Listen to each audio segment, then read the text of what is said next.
आप लोग बड़े भाग्यशाली हो। ये तो प्रार्थना कर्म प्रायश्चित की कर ही लेना चाहिए, और ऐसे स्थान पर और फिर सामने अगर आप न करें तो फिर तो बहुत मुश्किल है। वो तुम्हारी प्रार्थना जब तुम जीवात्मा से रूह से करोगे तो मालिक के दरबार में तुम्हारी तरफ से दरख्वास्त दे देगा, और फिर यह है कि तुम ज्यादा तुम्हारी ख्वाहिश इच्छा होगी, अब तुम्हारी लगने लग गई, तुमको तड़प आ गई, व्याकुल हो गए, तब तो तुम्हारी दरख्वास्त को मंजूर करा लेगा। लेकिन वो महात्मा फकीर तो होना चाहिए, वो तो मिलना चाहिए ना। उसी की खोज के लिए ये महापुरुषों की किताबें एक तरफ से दरिया की तरह से बहा रही है कि खोजो खोजो उनको, खोजो जिन्होंने उसको पा लिया है उसको खोजो, खोजो। एक रास्ते में फकीर साहब जा रहे थे, सच्चे कामिल फकीर थे जिन्होंने उस मालिक को पाया। तो देखा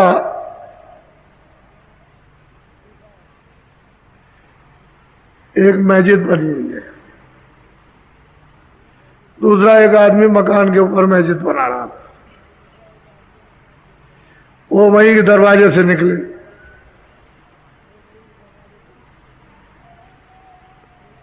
पूछा कि ये क्या हो रहा है? क्या लगे कि ये खुदा का घर। वकील साहब ने कहा कि पागल, ईंट पत्थरों का खुदा का घर नहीं होता है, ये जिस्मानी मस्जिद है। इसमें रूह उस खुदा से जुदा हो गई। किसी फकीर के पास जा तो जल्दी से तुझ पर मेहरबानी करेगा और तेरा काम तब होगा। तो बोला क्या लगेगा आप काफिर हो। वो कुछ नहीं बोले, उसका नादान है, वो चल दिए। उसने बहुत कुछ बुरा भला कहा कि आप ऐसे हैं वैसे, ये है वो है, वो कुछ नहीं बोले, चल दिए।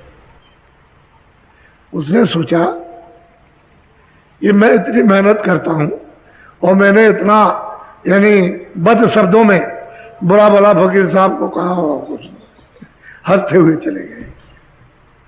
अब रात को चैन नहीं कि मैंने तो ये बड़ी भारी गलती की। अब वो सुबह दौड़ा उनकी खोज में, चलते चलते चलते चलते पूछा भैया कि जब फकीर साहब जा रहे थे तो लोगों ने कहा जा तो रहे थे लेकिन तुम आगे जाओ, अगर आज तुम तेजी से चलोगे तो मिल जाएंगे, जाओ।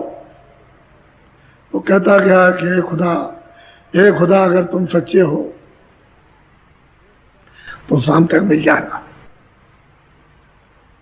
शाम हो रही थी, जा रहे थे, उसने देखा वो जा गए, तो वो कदमों पर पड़ गया, ये सिर रख दिया और कहा हम बड़े नादान, हमको नहीं मालूम था, आपने सच्ची बात कही कि ये जिस्मानी मस्जिद खुदा ने और इसमें रूह बैठी हुई है, हमको नहीं मालूम था। हे खुदा, हे मालिक, आप रहम कर दे, दया कर दे। कदमों में क्या पड़ा, कह लगा अच्छा चलो। आगे गया तो खिदमत उनकी करने लगा। देखिए घर बार छोड़ दिया, भूल गया। अब एकदम घर को छोड़कर भूल करके वो भगा वो। तो आगे गए तो उन्होंने कहा कि अच्छा, रास्ता बताया, कहा कि अच्छा बैठो। लो अब तुम सच्ची इबादत, रूहानी इबादत खुदाई की करो, लो अब रियाज करो, चलो हम तुम्हारी मदद कर देंगे। तो फिर जब उसने शुरू किया मनुष्य मंदिर में भजन करने, तो उसकी आंख खुल गई। सामने देखता बहुत बड़ा बहिष्ठ है, वो बैकुंठ है, बहुत सुंदर। चिल्लाया कहले खामोश, जबान बंद, जो तुम्हें दिया जाए उसको लो। कहने का तुमको हक नहीं है देखने का, ये दौलत है रूहानी, इसको देखो और आगे चलो, ये मुकाम तुम्हारा नहीं है, आगे आगे बढ़ो। आगे चला, देखता जा रहा, चलता जा रहा, बहुत कुछ देखा। तो आगे देखता है कि खुदा बैठे हुए हैं, उनका दीदार बहुत खुश हुआ, खुदा भी बड़े खुश हुए, बहुत खुश। नूरानी जिस्म, नूरी नूर, रोशनी रोशनी, कहीं अंधेरे का नाम निशान, ऊपर नीचे दाएं बाएं नहीं है। कह लगे वो बारे मालिक मिल गया, लेकिन हे मालिक जिसको तुम कहते थे वो तो ये नहीं है, तुम जिसको कहते थे वो मालिक ऐसा, वो तो ये नहीं है। कह लगे ये खुदा है, इसका भी कोई खुदा है, आगे चलो। इस तरह से भूल गया घर बार। पूछा कि तुम घर जाओगे क्या? क्या चीज, क्या है घर, कहां घर है? समझ में आ गई।